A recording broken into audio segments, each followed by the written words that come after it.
Techlandia is recorded at the central office on the east side in Portland. Central office is a one stop for all your office or meeting needs. Check them out at centraloffice.com. Welcome to Techlandia, a podcast about and for the technology industry, a place to learn, connect, and engage with leaders and thinkers involved in the technology industry. You can check us out at techoregon.org, Apple, Spotify, or wherever you listen.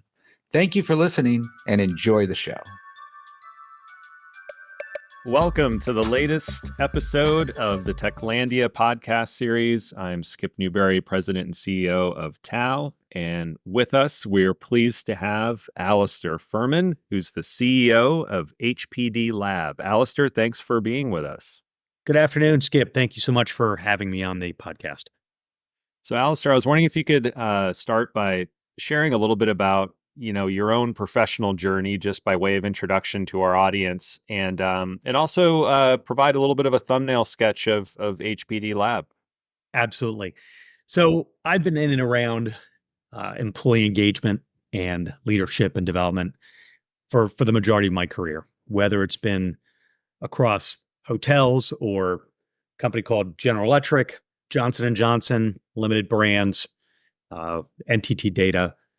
There's been several different companies I've been in, and what was interesting for me across all of those was, overall the interaction with people, right? Both in terms of within the company, with customers, clients, and also across geographies, right? Getting to know individuals, getting to understand what motivates individuals, and really for me, the fascination narrowed down into what motivates an individual to join an organization, to stay with an organization, to help grow an organization, and ultimately to leave that organization. And so as I meandered through my career, I wound up in the professional field of leadership and talent development. And from a leadership perspective, it's helping to identify and grow and build individuals during their leadership journey, from those who first start out expressing interest in leadership, all the way up through those who are leading Fortune 100 companies. And from a talent development perspective, it's those skill sets that cut across all individuals. So whether that's something as simple as project management or change management or design thinking or lean or Six Sigma or anything that brings a skill set such as negotiation to those individuals, regardless of where they are in their leadership career or as an individual contributor. And so in that capacity, with an organization that was focused on working with clients to understand their needs, what I realized was that the biggest conversation and the most fruitful conversation were those upfront conversations. Those conversations that led to, well, let's talk about what's happening in your environment. Let's talk about what's happening in your organization, in your competitive landscape, and what makes your organization unique. At that point, when you learn that information, you can then actually go out and find what's the right way to assemble a program that's going to help your organization achieve its goals. And so I created HPD Lab, which stands for Human Performance Dynamics Laboratory, as what I like to call a human performance agency. And I created it to be able to have those upfront conversations because I believe those are the most important. As you identify what an organization's desire is and what impact they're trying to have, you can then help tailor the appropriate program, which may or may not include services that we provide, but help tailor that program to help that organization move forward. So, in terms of your assessment process, I'm wondering how you could kind of like describe that, or how you could potentially walk the listener through it. Does it start with an assessment of kind of a company's mission, vision, values at the C-suite, and then from there, an assessment of how engaged really are some of the employees, the folks who are the rising stars and future managers, and how does that whole process work? Skip, that's a great question. The process typically starts off with a very casual conversation, Why are you interested in the first place? Let's talk about what brought to your attention the need to engage and have a conversation around building or enhancing the talent in your organization.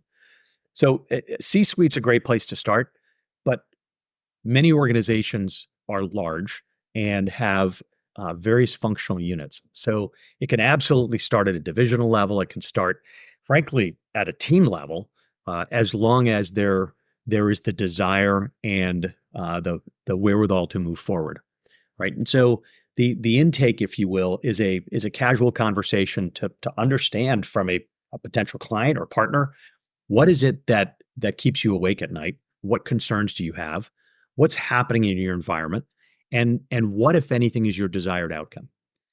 I think that there's always uh, a need to try to make something happen, to try to either bring in help or to do something yourself to help move the dial, if you will, to help make things better.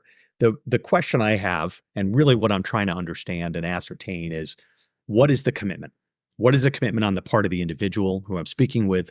What is the commitment on the part of the organization? And what is their recognition or realization of the factors, the environmental factors that are going on around them? And that's where I have the dynamics, right? The performance dynamics in the name of the company, to be able to help get a picture of, is this organization truly ready to move forward and empower its human capital to help take advantage of the situation around it and help propel the organization forward.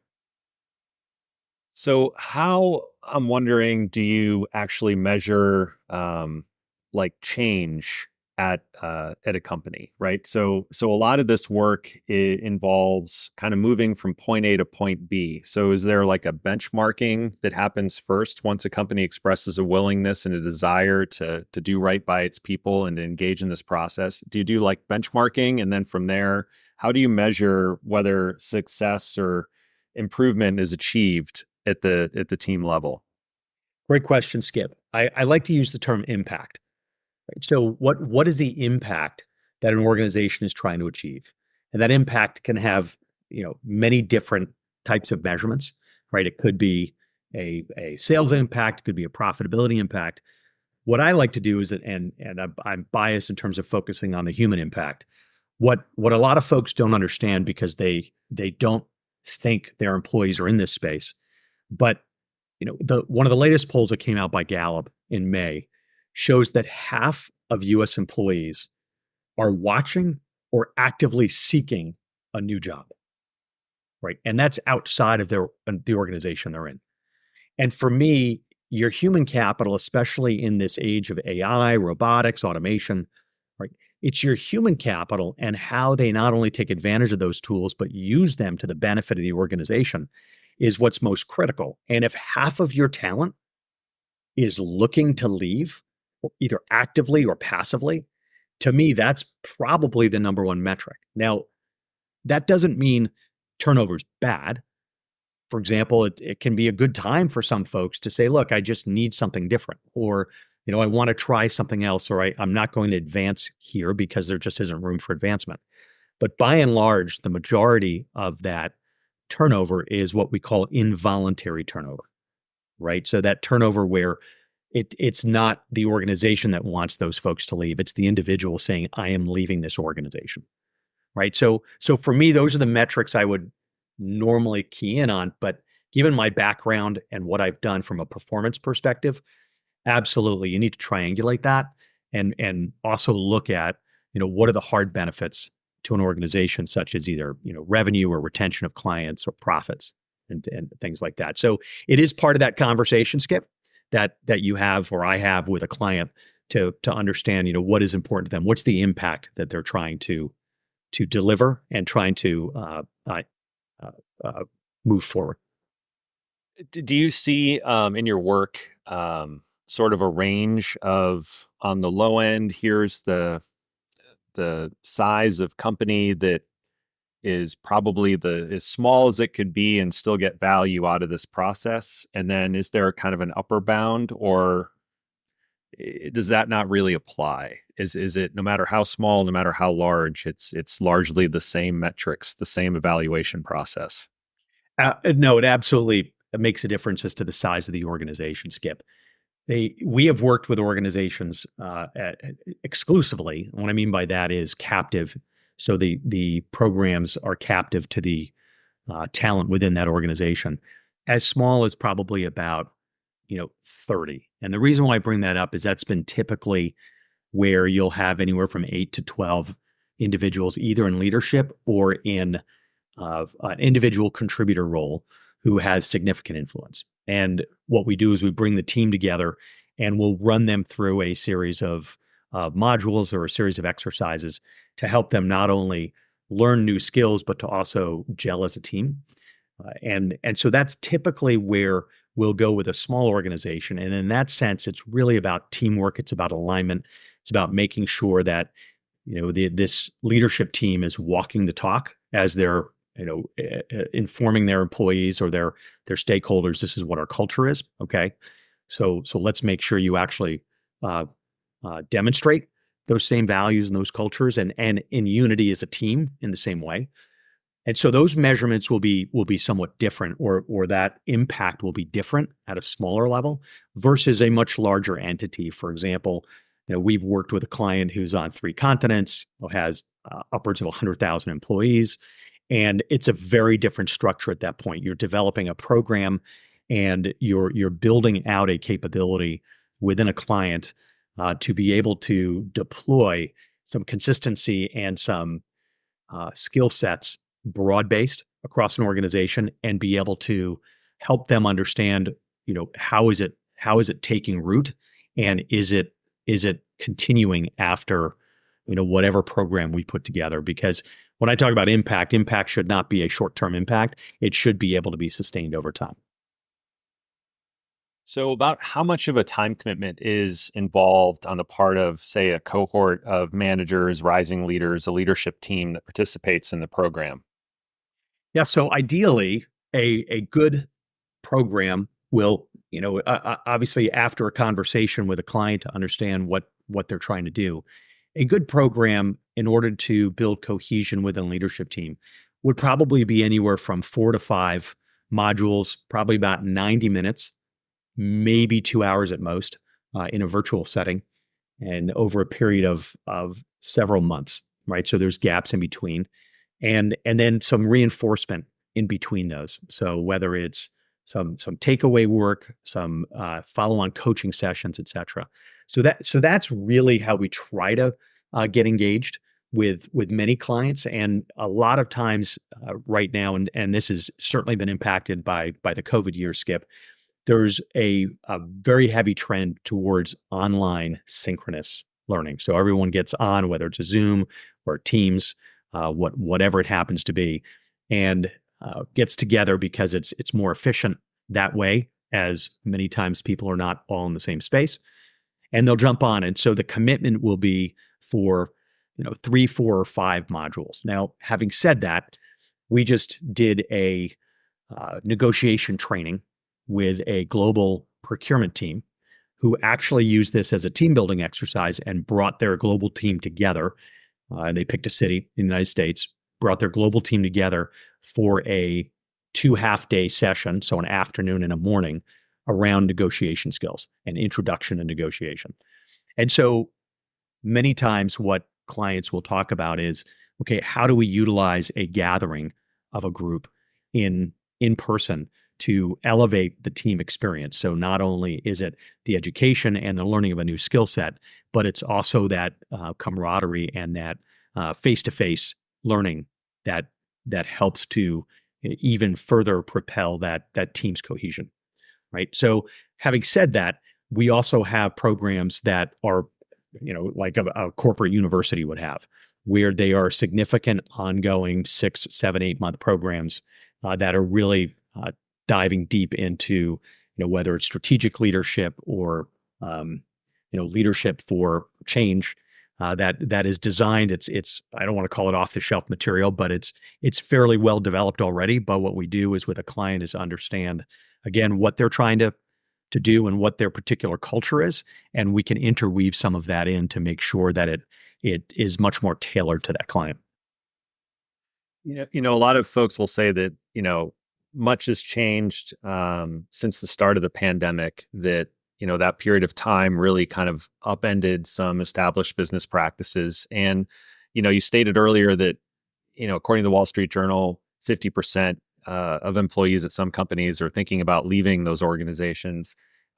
You also talked a little bit about the rise of more sort of bias toward online, or preference, I should say, toward online formats in a lot of cases. What are some of the other trends that you're seeing as it relates to how companies approach professional development and leadership development specifically since the start of the pandemic? Sure. That's a great question because, when the pandemic hit, no one had a emergency manual on the shelf ready to go. It just wasn't the case. So if an organization wasn't already set up to be virtual, they were struggling to figure out how to do that. Uh, we happen to have a program with a client already where we had shifted about a third of our content to online. And so we were ready. We were ready in that space by and large. And so for us, it actually increased the amount of work we had with some of our clients, which is interesting. One of those trends has been the move to virtual teams. And when I say virtual teams, I don't mean virtual necessarily 100%, which of course exists. But what I mean is there are now so many organizations that at least one member or more of a team, if you will, or of a leadership group is virtual or happens to be traveling at the time. And so by its very nature, if you're on a meeting or you're having your one-on-one or you're just engaging in some other dialogue, it's either over Zoom or by phone. And in the past where, that happened, but we didn't think about it too much, the shift to managing someone in person to managing an individual virtually is significant. And the skill sets that the vast majority of leaders gained traditionally from a management experience or a management course didn't necessarily take into account, here's how you have to help manage someone virtually. So when we think about building trust, when we think about communicating, when we think about creating, the lift in a team, it's very different in a virtual space, and especially in a hybrid when you have people in person and virtually. So one of the trends is to educate managers, leaders, anyone in an influencing space, how to actually be effective in that virtual space. So we have a program around that, which has been received fairly well. We developed that during COVID for a very large medical device distribution company, there was a lot of demand for a particular medical solution during COVID, and so they were tasked with helping to distribute that. And so that's one of the trends. Another trend, which is actually really interesting, Skip, is that of those 50% who are looking, and that was Gallup, by the way, 40% of those individuals who actually leave their organization say that their leadership or their management could have actually done something about them leaving, right, but didn't. And of those individuals, someone will listening say, well, they probably wanted more money. And guess what? About 30% of the people who leave said, yeah, if you gave me more money, I would stay. But that's 30%. It is the largest single reason. But this trend around people leaving for other reasons is not new, right? But it's exacerbated. And I think one of the things that we've lost over time is the time we have given managers to spend with their team or with their direct reports to get to know them, to get to help develop them, right? To understand what makes them tick, what gets them excited to wake up in the morning to come to work or to turn on their, computer and work virtually. And we've done that because we've tried to do more with less. And by doing that, we've started to divorce this personal interconnection. And that is what employees are asking for. They want to be seen as an individual. They want to be asked what's important to them. They want to believe that there is more that they can learn or there's opportunity for them. And that appears to be what's happening, right? There's a saying out there: people don't leave companies; they leave managers, and it's fairly true. And so these are some of the trends that we're seeing. But one of the other trends, Skip, that I'll bring out there, there was a big shift, and this was even prior to COVID, for organizations in a cost saving move to shift their training and learning budgets from in person to what's called asynchronous. And we've all experienced this. Oh, you want to learn something? There's a module online. It's self-paced. Go find your time. Step aside either at home or when you're at work. You know, put your AirPods in or what have you, earbuds, and then do it yourself. And that has the trend we're seeing is a move away from that and into at least the online synchronous where people are taking the class at the same time together because there's more of a sense of belonging. They can ask the questions. They can benefit from other people's live questions. And in addition, we're seeing better retention in that space than just watching a video. Is there also kind of almost like a peer pressure or peer accountability effect to that format as well? Absolutely. And so there's that notion of, oh, I can't make it. I had a meeting come in on top of this. And it also highlights when, leadership states that this is important and do what you can to move your calendar around or let's schedule it appropriately. Now, there's always a valid reason to not show up for a training or for a module, but it really should be an exception and it should be vetted carefully. And then where that also comes into play is when you're online or in person and you're having a group discussion and you don't, someone decides they're not engaging. And that could mean many things, right? There could just be someone saying, look, I just don't have anything to say. And that's absolutely appropriate. But there are times when that alone starts to highlight maybe there's some challenges from a team perspective, right? Some interpersonal challenges. Maybe someone's withdrawing. And so, typically if you have a good instructor on either on the Zoom call or in person, they're going to read the room, they're going to read individuals, and they'll use specific tools and specific actions to help draw someone into the conversation. But we have seen over time, okay, there's a challenge, and we'll go back to our sponsor and say, hey, what's happening with Skip? He seems a little bit more quiet, and start to see them shift a little bit, say, well, we've been a little concerned ourselves. Great. What can we do to help reinforce that in a program?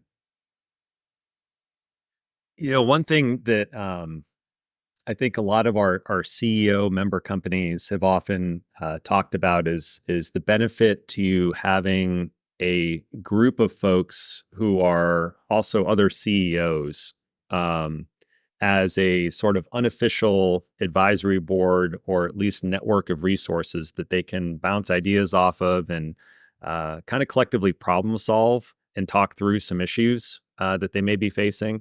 And there's obviously some programs or events periodically put together along these lines. You've got, like Vistage and YPO type formats.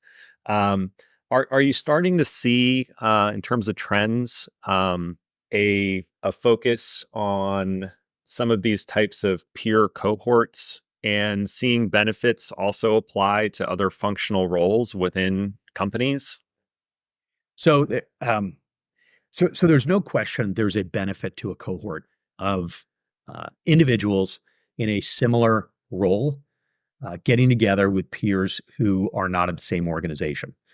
And the issue in that space, Skip, is a level of trust, right? Who's the organization that's putting this together? So you mentioned Vistage, and yes, they have a model where they go out and they recruit individuals to be part of their cohorts. I think what we're starting to see is a trend towards organizations such as TAO with a membership format bring to their members opportunities for cohorts of whether it's like-minded individuals or individuals in a similar situation to be able to have a facilitated conversation and explore opportunities. So one of the reasons I named the company Human Performance Dynamics Laboratory is because, when you get into an organization, because of everything happening, the internal and the external dynamics that affect that organization, there are times that you need to be able to bring ideas into a safe space and bat those ideas around. And so we curated a team that is, from academia, from international business perspective, from high tech, from large company, small company, to be able to provide a laboratory for those clients who are looking to have a confidential conversation and bat ideas around with, call them advisors. I would, dare I say, consultants, because although we have a group that does that, this is more that upfront conversation that can be had. And so exploring, first of all, within an organization can be very, very important with a non-disclosure agreement. But then, as you mentioned, having a cohort to be able to walk in with ideas, whether it's monthly or quarterly, and say, hey, here's what I'm seeing. Is anybody else seeing this? Is actually really good. It's almost like therapy, if you will, and allowing folks to bring their challenge in, and not only have someone who may be facilitating that conversation, but frankly have their peers, all right, in different organizations, potentially different industries, weigh in as well. So that we're seeing some more of that. I think as a country, we should be really encouraging more of that. Shifting a little bit, we've got a number of very early stage companies that are starting to scale and grow within our membership right now. And then we also have a lot of larger established businesses that are going through kind of these digital and kind of organizational transformations, as it were, to respond to changing market trends. Starting first with some of the companies that are now emerging into growth stage, and they're kind of eclipsing the lower end of that threshold you talked about with, teams no smaller than 30. As they get into 40, 50, 60, 70 employees, the dynamic of the company culturally starts to shift. And I'm wondering if there are certain sort of telltale signs or trends that you've seen in your work where you can typically share those with a company and say to their leadership team, hey, these are the things to watch out for, where that it's probably time to do an assessment and chat a little bit about where does the leadership team go next? We've got some tension or pain points here. What do those typically look like for those companies that are high growth and getting into that kind of next phase? Yeah, that's a great question.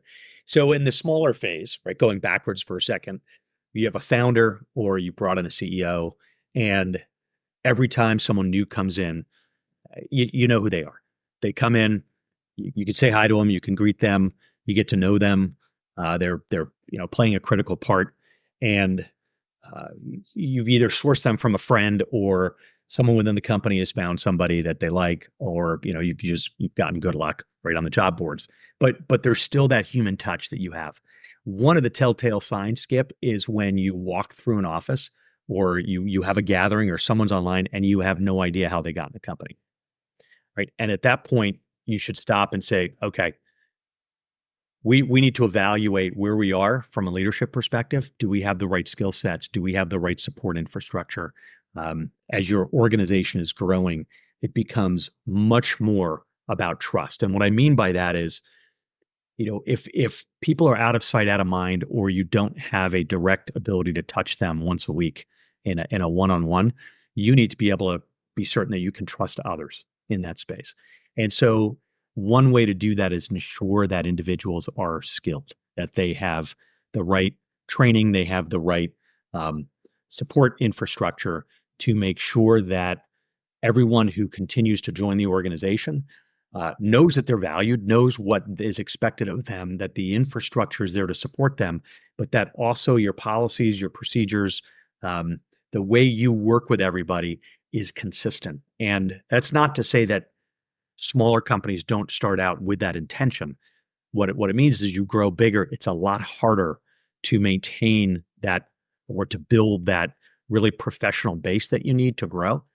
And so one of the things we see as an organization gets larger, because they don't necessarily have the quote unquote professional managers or professional leaders who've come in, right? They may not have a hardened foundation to grow from. And so as they continue to grow, if that foundation from a leadership and a talent acquisition, development, retention strategy isn't solid, the more you grow, the more you're growing your human talent on a fragile foundation, which could crack. Or as you try to propel yourself in a direction for high growth, can't sustain or support itself. And one of the ways that you see that is high turnover, right, or disengagement, um, lawsuits or challenges or troubles at work. And so there are absolutely skill sets that can be brought to bear. And it's not hard to do, but it does take the recognition that here's where we want to go. And we're open-minded, realizing that some things will change. But as long as the right dialogue happens and we understand, or somebody understands, yes, this is the right culture we're headed for. Yes, this is the right mission, vision, values. We don't want to lose what made us good, but we realize we need to, solidify our human capital component, right? Then that can absolutely be attained. And I would suggest it's even better for when you're going for further rounds of investment. And also for some of the larger companies that we work with, many of them, if they're not headquartered here, do have a significant kind of product engineering, R&D operation or IT presence in the state or in Southwest Washington as well. And for a lot of those folks, many are kind of promoted based on technical aptitude. And at a certain point in time, there's a realization that, oh, well, maybe this person might need some people skills, some managerial leadership skills. And for those types of companies that are a bit larger, you mentioned earlier you did some work with a global procurement department or team. Mhm. And so have you seen much interest from IT or technical departments within larger distributed companies, and what are some of the issues that come up typically there? So I would say there's a recognition. It's similar to um, when in an industry we like to say, "Oh, we need a sales leader. Let's pick the best salesperson and move them to be a sales leader." That works sometimes, but I would say many, if not most times, you actually reduce sales and you don't necessarily have someone who's demonstrated that they're really good at building and empowering and growing a team and delivering on the results. So the same happens in the technical roles. People get what we call battlefield promotions. Well, you're the next in line, or you're the best at this, so I'm going to move you and put you into leadership. And uh, from a technical perspective, we'd love to have more conversations. Hence why, over time, a long time skip of conversations, we then decided to partner up with TAO to help bring forward TAL learning. But it's really to help provide an opportunity for tech companies to think about their human capital and look for areas where they could help develop their team and have an ability to go to a trusted source for programming that will, is vetted and able to help their organization continue to deliver on its goals. Excellent. Well, we're excited to be partnering with you all on the Tao Learning offering. And as we kind of near the end of our time together, I'm wondering if there are any sort of words of wisdom or parting remarks that you'd like to leave our audience with. Yeah, no, I thank you very much, and we're super excited as well about it, and look forward to a long partnership here. What we like to say in HPD Lab is, you know, humans are your most important competitive advantage, and although we look at AI and the great possibilities of AI, we have to realize that the individuals who are leveraging AI to the benefit of your organization, or leveraging robotics, or leveraging any innovation you have or competitive advantage are are your humans, your human capital. And so take some time, think about that, think about whether you're getting the most out of your human capital and helping to provide them with the best experience and growth. um, I remember I was interning for a cell phone company many years ago, and we had an opportunity to sit with the CEO, and I asked him. I said, "What keeps you awake at night?" And he said, I've got to be honest with you. What keeps me awake at night is realizing that we have great talent. And if something's not right, if the environment's not right, a leader isn't right, something isn't working, your best talent will leave you first. And the reason why is they can. And by the time I find out about it, it's too late. He said, that's what keeps me awake at night, is trying to figure out how to make sure that our talent loves to work here, is aligned with what we're trying to accomplish, and feels as if they're appreciated. Because if we do that, our talent are going to take care of our business for us. Well, thank you, Alistair, for spending some time with us today and sharing some of your insight and wisdom. I know I appreciated the conversation and learned a few things, and hopefully our audience did as well. Again, we look forward to partnering with you and your company on TAO's Tao Learning offering, and we've got some exciting stuff in store for folks, and we're also in the process of chatting with some of our counterparts around the country as well, who have taken an interest in our approach there. So exciting times ahead, and we're glad to be sharing those with you. Likewise, Skip, and thank you again for having me on the podcast today.